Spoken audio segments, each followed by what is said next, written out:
New intro. So much love and appreciation to those of you who have been with me for the 2 year period plus that I've been doing this. Thank you for showing your love and support to the channel. And to anybody else who is brand new to the platform and you would like to support the channel, also you can do it by way of Patreon, Anchor, the clothing store, and also the shoe shop that is listed in the comment description below.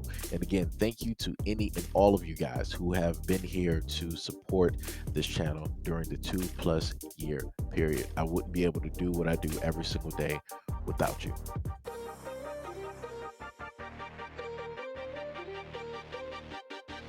All right, so as you guys know, I haven't really covered the story about the bomber, the Nashville bomber, Anthony Warner.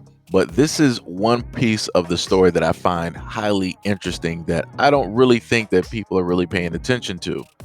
Nashville were warned back in 2019 that Anthony Warner was making a bomb inside of his RV, but nothing was done to stop him. Warner's girlfriend told Nashville cops on August 21st, 2019, that he was, quote, making a bomb in his RV trailer at his residence. City cops passed the tip over to the FBI and the ATF. But when authorities showed up at Warner's door, no one answered, and the subsequent request to search the property was denied. Warner's bomb making continued unhindered until Christmas morning, when he detonated explosives in the vehicle and leveled a stretch of downtown Nashville. Records reviewed by newspapers show that Raymond Throckmorton, an attorney for the woman, initially called police and said that Warner's unarmed gal pal was concerned about comments he had made and didn't want two guns that said belonged to Warner in her home. Throckmorton told police Warner, quote, frequently talks about the military and bomb making and knows what he is doing and is capable of making a bomb. Police saw the RV in Warner's driveway, but it was fenced off, so they didn't enter. Quote, they saw no evidence of a crime and had no authority to enter his home or fenced property. The Nashville PD forwarded the info to the feds, but the FBI reported back and they checked their holdings and found no record of Warner at all. On August 28th of 2019, the U.S. Department of Defense also reported that checks on Warner were all negative. Quote, at no point in time was there any evidence of a crime detected and no additional actions was taken. No additional information about Warner came to the department or the FBI's attention after August 2019. Warner, who was age 63, popped up on the radar around 6:30 a.m. on Christmas when he set off a bomb that killed him and injuring 3 others and damaging 41 buildings. The blast outside of the AT&T facility disrupted communication systems throughout portions of the Southeast. All right, so what I'm gathering here is that the girlfriend literally warned the government, literally warned police, and they knew all of this information, and they did nothing. They did nothing.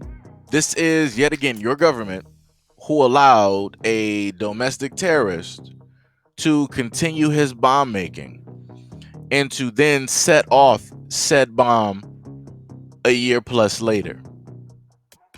Yeah. Okay.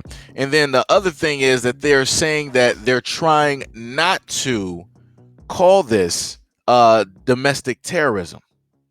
This is what they stated. The FBI on Sunday declined to classify this Christmas morning bombing explosion attributed to Anthony Warner as an act of terrorism, saying that authorities didn't yet have enough evidence to determine a motive. The explosion detonated around 6:30 a.m. Friday, killed Warner, injuring 3 others, and destroyed or damaging more than 40 downtown businesses. Local, state, and federal authorities immediately descended upon downtown Nashville to comb through the rubble for evidence, ultimately finding human remains that were positively identified as Warner.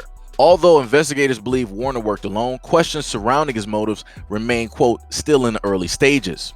Doug Korneski, the FBI special agent in charge of the Memphis field office, stated that we're looking at any and all possible motives, but weren't able to determine one of Sunday. He called upon people who knew Warner's beliefs and ideologies to contact the FBI. When asked whether this will be considered an act of terrorism, Korneski stated that investigators hadn't tied Warner's motivation to any ideology, which must be done for the FBI to consider it terrorism. Korneski said that the act of violence must be committed in an attempt to further a political or social belief.